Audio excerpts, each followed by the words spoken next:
guys, today's car is from the install bay. Do you have a Chevy Express van? Would you like to know how to put a radio in it? Stay tuned. So when installing a radio in the van, the first thing you want to take off is the knee buster. And to do that, there's a couple screws underneath that you need to remove. You're going to need a 10mm of some kind in order to remove the screws that are underneath here.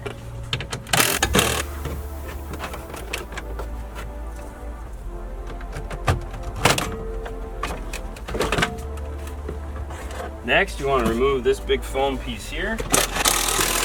That piece is held on there by 4 10mm nuts.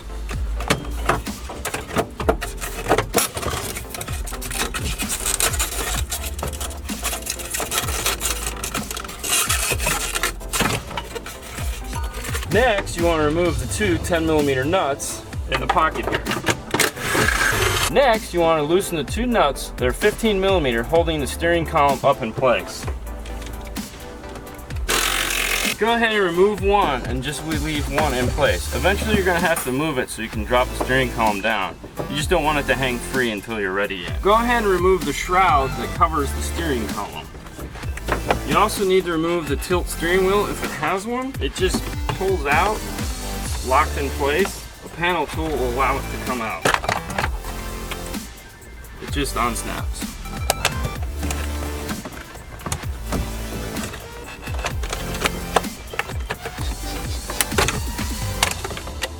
Next, you want to remove the gear lever. It's a T27 Torx and does work best if you use a ratchet.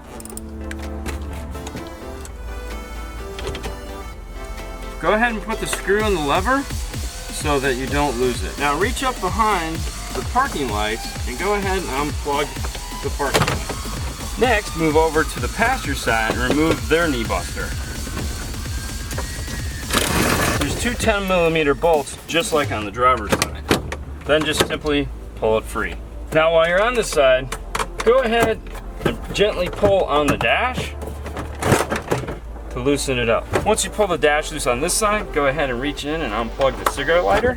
The last step is reach up under and unscrew the remaining steering wheel bolt that you had holding the steering wheel in place and let the steering wheel dip down as low as possible.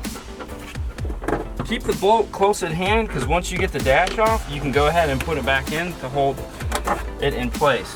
Now remove any other switches or plugs that you have.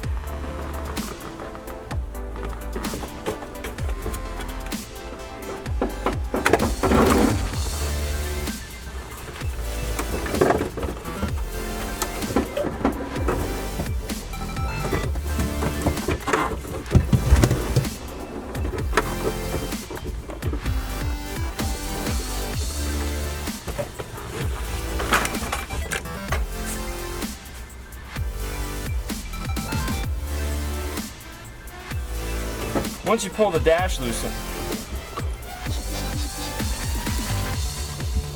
now just go ahead and lift the dash up out from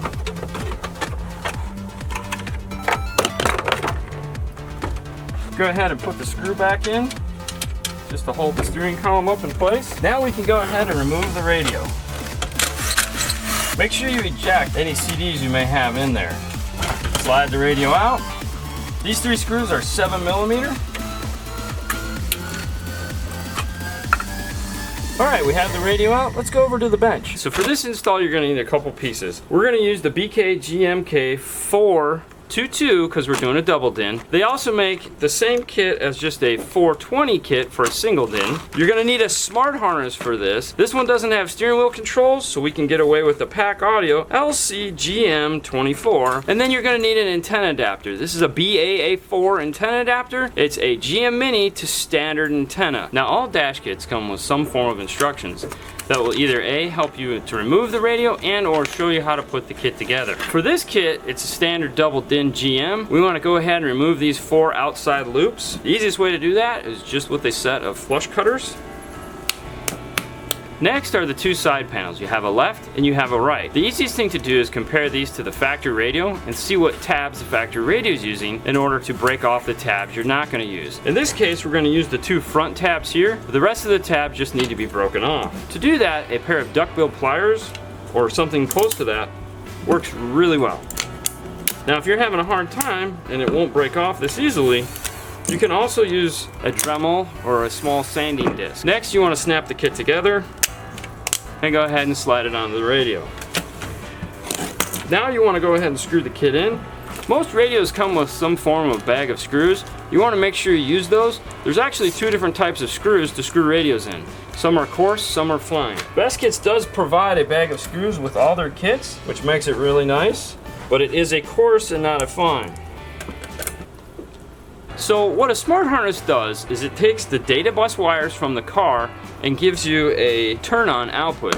These radios don't have a red accessory wire behind the radio anymore. All GMs from pretty much 2005 forward need some form of a smart harness. So let's go over these wires real quick just to give you guys a refresher course if you don't know. There's going to be 8 speaker wires divided into 4 pairs. You have a solid color which is positive and a stripe color which is negative. The white is going to be the driver's front, the gray is going to be the passenger front, the green is the driver's rear, and the purple is passenger rear. Next we have the orange and orange white. These are going to be the illumination wire. You're going to want to plug this in to see if there's actually anything there. In some General Motors cars, the illumination is controlled via data. This module doesn't provide that output. The more expensive versions of it will. So if that's an important thing for you, you may want to buy a more expensive module that has the data turn on. You have black, which is ground, yellow, which is memory, blue, which is going to be amp turn on, and power antenna. There again, this wire might not be in the harness, so make sure to check before you hook it up. If it's not there, simply remove it from the harness or cap it off. Out of the plug, you're going to have a pink wire. This pink wire is the data wire for the smart harness. This is what communicates with the body control module of the car to do all the things that a radio needs, like retained accessory power, meaning when you turn off the key, the radio stays on until you open the door. The red wire coming out of it is going to be a low amperage turn on.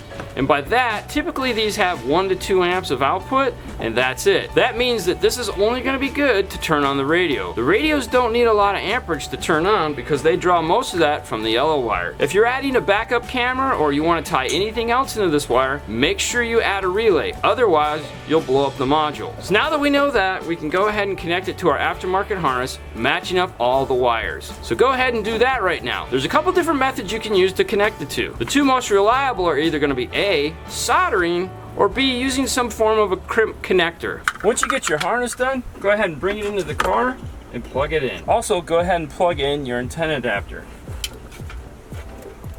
Now, this is going to create the chime that previously came through your speakers. So if you want the chime less loud, bury this deeper in the dash. If you want the chime more loud, move it closer to the front. So after we plugged in the harness, we can go ahead and plug in the radio. Now I would recommend that if you're going to do one of these installs and maybe add an amplifier at a later date, I would suggest running the RCA and the remote turn on now so that you don't have to pull this dash apart later on. In this particular install, we are putting a subwoofer in, so we've gone ahead and run those as well. In the back here, there's a big metal shell that becomes an issue for some installs. If it's an issue for yours, you're gonna wanna take a 3-inch cutoff wheel or a dremel and get in here and remove it. It can take some time, but it's worth it if you're trying to fit a bunch of wires into the dash. For this install, we're not gonna worry about it. It fits in fine. Just make sure you push all the wires up above it while you're doing the install. Then go ahead and replace the 3 7mm screws. Now you want to go ahead and turn it on and make sure that it works. Once you're done with that, we're going to go ahead and install it in reverse order. The first thing we want to do is remove the bolt holding the steering wheel up. Make sure to plug in any harnesses that you remove. Snap it in place. Make sure that the radio's straight in the dash. And then go ahead and start putting the gear shifter, the column, and all that back on. And you're done. All right, guys, that's it. That's how you install a radio on a Chevy Express van. Fernando.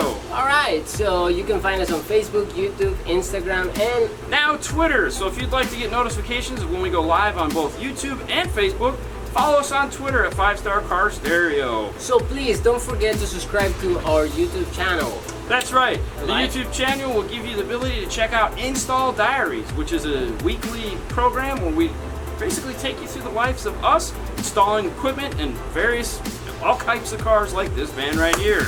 You guys have a great night, and we'll see you later next time. Bye.